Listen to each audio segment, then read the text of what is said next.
आप सभी साथियों को जय हिंद। मेरा नाम प्रबल है। अजय मंत्री की इस यूट्यूब चैनल पे आपका मैं बहुत बहुत स्वागत करता हूं।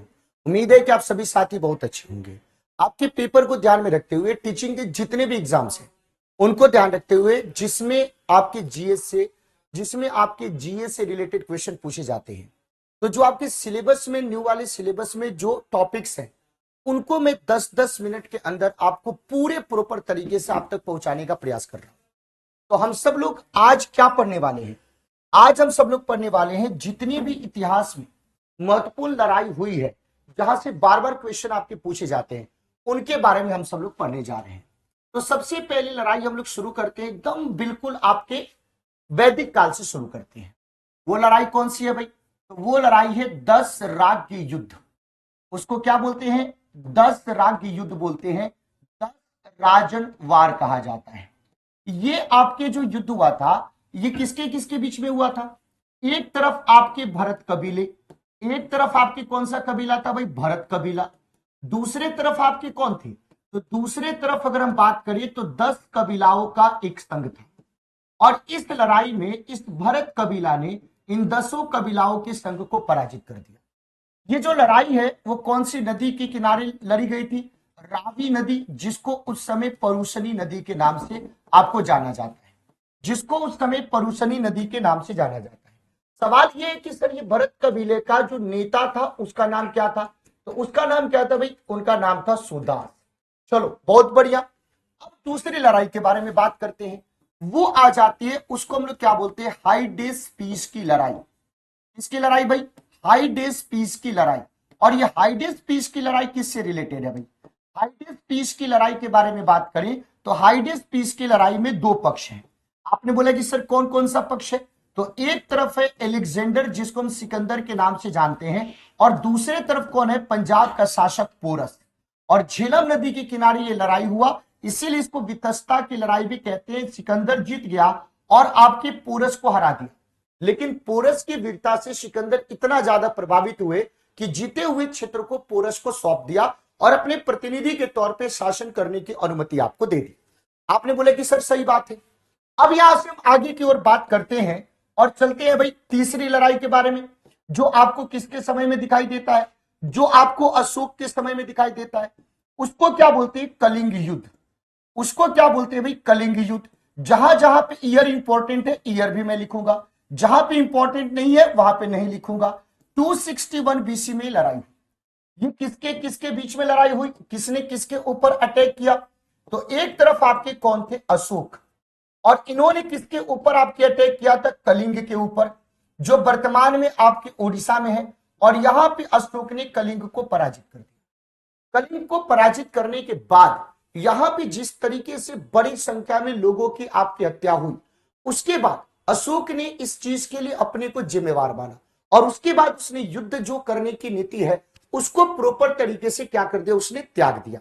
इसके बाद और भी महत्वपूर्ण लड़ाई हुई है, लेकिन मैं सबसे महत्वपूर्ण लड़ाई की बात कर रहा हूं जहां से आपके पेपर में क्वेश्चन आपके पूछे जाते हैं। अब इसके अलावा अब हम लोग कौन सी लड़ाई के बारे में बात करते हैं? चौथी लड़ाई अगर आपसे डिस्कशन किया जाए तो चौथी लड़ाई में आ जाता है त्रिपक्षीय संघर्ष। चौथी लड़ाई में आ जाता है त्रिपक्षीय संघर्ष, जिसको ट्राइपर्टाइट स्ट्रगल कहा जाता है। और ये किसी एक में नहीं था, ये किसी एक में नहीं था। ये किसको लेकर के था? ये कनौज को लेकर के था। ये किसको लेकर के था भाई? कनौज को लेकर के। और इसको कौन कौन हासिल करना चाहते थे? इसको कौन कौन हासिल करना चाहते थे? तो इसको हासिल कौन कौन करना चाहते थे? तो इसको हासिल करना चाहते थे पाल। इसको कौन हासिल करना चाहते थे? राष्ट्रकूट। इसको कौन हासिल करना चाहते थे? गुर्जर प्रतिहार। इन तीनों के बीच में समय समय पे इस प्रकार के युद्ध आपके हुए। इसके बारे में आप लोगों को ध्यान रखने की जरूरत है, इसके बारे में आपको समझने की जरूरत है।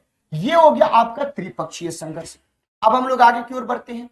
अब कौन सी लड़ाई हुई भाई महत्वपूर्ण? अगर हम बात करें तो उसको बोलते हैं, मध्यकाल में चले गए और उसको हम लोग बोलते हैं तराइन की लड़ाई।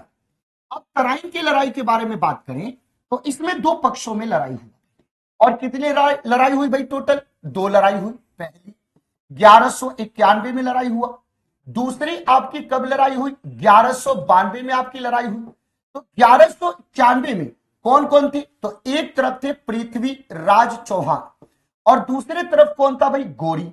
यहां पे पृथ्वीराज चौहान जीत गए, लेकिन गोरी हार गए। 1192 में ये इसका फैसला उल्टा हो गया, पृथ्वीराज चौहान आपके हार गए और गोरी आपके क्या हो गया भाई, तो गोरी यहां पे आपके जीत गया। इस तरीके से जो दिल्ली का दरवाजा है वो मुस्लिमों के लिए क्या हो गया भाई, खुल गया। आपने बोला कि ठीक है। अब एक लड़ाई होती है, उसको हम लोग क्या बोलते हैं, चंदावर की लड़ाई कहते हैं। उसको क्या कहा जाता है, उसको हम लोग बोलते हैं चंदावर की लड़ाई। और ये कब हुआ, ये हुआ आपकी 1194 एडी में। किसके किसके बीच में युद्ध हुआ भाई, तो ये दो पक्षों के बीच में युद्ध हुआ। आपने बोला कि किसके किसके बीच में, तो एक कनौज का राजा जिसका नाम क्या था, जयचंद। एक कनौज का राजा जिसका नाम क्या था, जयचंद। जयचंद आपके यहां पे हार गए, किससे, तो गोरी से आपके हार गए। गोरी यहां पे क्या हो गया भाई, जीत गया। अब 6 आपकी लड़ाई हो गई। अगला लड़ाई देखिए भाई, अगर आपसे क्वेश्चन पूछा जाए तो इसके बाद हम लड़ाई करते हैं, किसके बारे में बात करते हैं, बाबर के बारे में बात। तो बाबर के द्वारा कौन कौन सी लड़ाई लड़ी गई, तो बाबर के द्वारा यहां पे आपको 4 लड़ाई दिखाई देती है। आपने बोला कि 1526 में एक लड़ाई हुई जिसको पानीपत का पहला युद्ध कहा जाता है। आपने बोला कि ठीक है। 1527 में दूसरी लड़ाई हुई जिसको खानवा का युद्ध कहा जाता है, जिसको क्या बोलते हैं हम लोग, खानवा का युद्ध कहते हैं। 1528 में तीसरी लड़ाई हुई जिसको हम लोग क्या बोलते हैं, चंदेरी का युद्ध कहते हैं। और 1529 में आपकी अगली लड़ाई हुई चौथी, जिसको हम लोग क्या बोलते हैं, घाघरा का युद्ध कहते हैं। अब इस युद्ध में बाबर सब में जीता, तो किसको किसको हराया, तो यहां पे बाबर ने इब्राहिम लोदी को हरा दिया। यहां पे बाबर ने किसको हरा दिया भाई, इब्राहिम लोदी को हरा दिया। खानवा में बाबर ने किसको हरा दिया, तो बाबर ने राणा सांगा को हरा दिया। चंदेरी में किसको हरा दिया, तो चंदेरी में इसने मेदिनी राय को हरा दिया। फिर उसके बाद अगर यहां पे बात करते हैं तो इसमें किसको हरा दिया, तो इसमें बाबर ने महमूद लोदी को आपको डिफीट कर दिया। इस तरीके से ये बाबर के समय की बात आप देखोगे। उसके बाद अगर हम अगला पॉइंट अगर आपसे बात करें, अगले पॉइंट के बारे में बात करें, तो अब देखो 2 लड़ाई होती है। एक होती है 1539 में जिसको चौसा का युद्ध कहा जाता है। फिर आ जाता है 1540 में जिसको क्या बोलते हैं, कनौज या बिलग्राम के नाम से जानते हैं। अब ये 2 पक्षों के बीच में आपकी लड़ाई होती है। आपने बोले कि कौन कौन से पक्षों के बीच में लड़ाई होती है, तो चौसा का युद्ध होता है, एक तरफ हुमायूं और दूसरे तरफ कौन होता है भाई, शेरशाह। इसमें शेरशाह जीत जाता है, हुमायूं को हरा देता है। फिर इसमें हुमायूं वर्सेस शेरशाह, इसमें फिर से आपको शेरशाह जीत जाता है, हुमायूं आपका हार जाता है। तो एक को क्या बोलते हैं, चौसा का युद्ध, एक को क्या बोलते हैं भाई, आपकी कनौज या बिलग्राम का युद्ध। इसके बाद अब आ जाती है अकबर के समय में। 2 लड़ाई है बहुत ही फेमस, एक है हल्दी घाटी की लड़ाई, एक है आपके हल्दी घाटी की लड़ाई। और उसके पहले कौन सा है, पानीपत की दूसरी लड़ाई। पानीपत की दूसरी लड़ाई अब ये कब होती है भाई, 1556 में। ये कब होता है, 1576 में। इसमें एक तरफ कौन होता है भाई, अकबर, और दूसरे तरफ कौन होता है, हेमू। यानी अकबर की सेना ने हेमू को क्या कर दिया, पराजित कर दिया। इसमें एक तरफ कौन होता है, अकबर, और दूसरे तरफ कौन से होते हैं, महाराणा प्रताप। इसमें महाराणा प्रताप की सेना के सामने अकबर की सेना को अपने पांव पीछे खींचने पड़े थे। आपने बोला कि सर ये सही बात है, कहीं पे भी कोई दिक्कत की बात नहीं। अब हम लोग आ जाते हैं अंग्रेजों के बारे में। अब हम लोग किसके बारे में भाई, अंग्रेजों के बारे में आ जाते हैं। अब अंग्रेजों के द्वारा अलग अलग युद्ध आपके अलग अलग समय में लड़े गए, जिसमें अंग्रेज आपके जीत गए। 1612 में अंग्रेजों ने स्वाली हॉल की लड़ाई में, स्वाली हॉल की लड़ाई में किसको हरा दिए भाई, पुर्तगालियों को हरा दिए। आपने बोला कि चलो सर ये भी सही बात है। उसके बाद 1759 में बेदरा की लड़ाई में अंग्रेजों ने किसको हरा दिया, तो अंग्रेजों ने डचों को हरा दिया। आपने बोला कि सही बात है। 1760 में अंग्रेजों ने किसको हरा दिया, तो वांडीवास की लड़ाई में, वांडीवास की लड़ाई में अंग्रेजों ने आपके फ्रांस को हरा दिया। उसके बाद 1757 में अंग्रेजों ने किसको हरा दिया, तो प्लासी की लड़ाई हुई और प्लासी की लड़ाई में बंगाल के नवाब सिराजुद्दौला को हरा दिया, सिराजुद्दौला को हरा दिया। अंग्रेजों ने 1764 के बक्सर के युद्ध में, कौन से युद्ध में, बक्सर के युद्ध में किसको किसको भाई एक साथ, तो आपके मीर कासिम जो बंगाल का नवाब था उसको हरा दिया, मीर कासिम को हरा दिया। जो अवध का नवाब था सुजाउद्दौला उसको हरा दिया, और जो मुगल सम्राट था शाह आलम सेकंड उसको भी क्या कर दिया भाई, आपके हरा दिया। इस तरीके से ये सवाल आपके पेपर में कभी भी किसी तरीके से आ सकते हैं।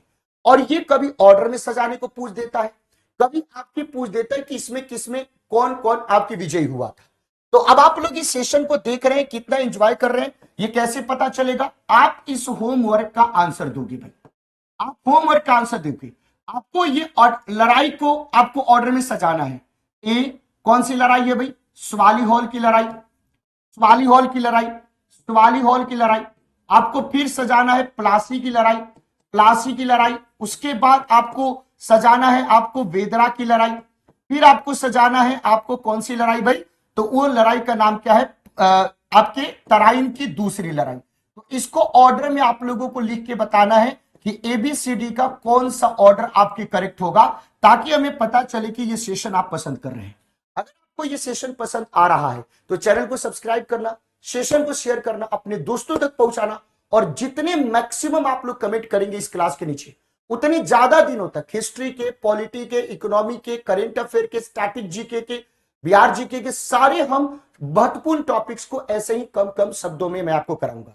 आप सभी का बहुत बहुत धन्यवाद। एक एक कमेंट का आपका इंतजार रहेगा, मैं सारे कमेंट को पढ़ता हूं। चैनल को सब्सक्राइब करके प्यार देना। Thank you so much. जय हिंद साथी।